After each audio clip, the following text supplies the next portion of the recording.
Channel पर सभी दर्शकों का मैं हार्दिक स्वागत करती हूँ। मैं गायत्री लोकगीत एक मैं देवी गीत लेकर आई हूँ। आप लोग को पसंद लगे तो लाइक सब्सक्राइब और शेयर कमेंट में जरूर बताइएगा कि देवी गीत कैसे। मेरे साथ में नई दुल्हनियाँ है, फोटो नहीं दे रही है, साइड में है। केनिया ले आवेला लाल डलिया, केनिया पियर डलिया हो, मैया मोरी केनिया ले आवेला जले रातिया झंडावा उड़ाती आवे हो।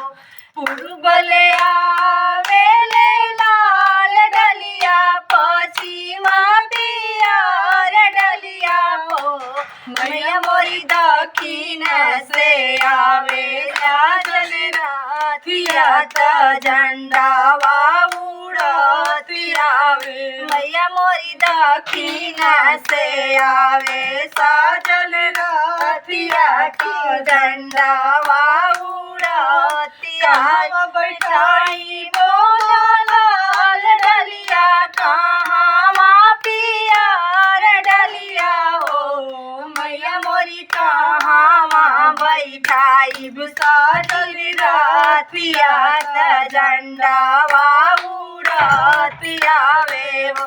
दुआर बैठाई लाल डलिया, मनो पियर डलिया, अंगना पियर डलिया हो, मैया मोरी दक्षिण देवघर बैठाई बैठा चल रातिया झंडावा उड़ाती आवे।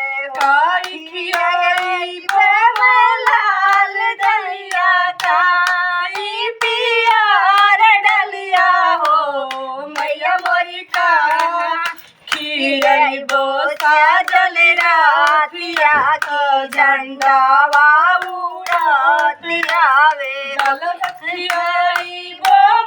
लाल डलिया, उड़िया पियर डलिया हो, मैया मोरी खोआ खियाई बोसा जल रातिया झंडावा उड़ाती आवे। मैया मोरी खोआ खियाई बैसा जली रातिया झंडावा उड़ातिया।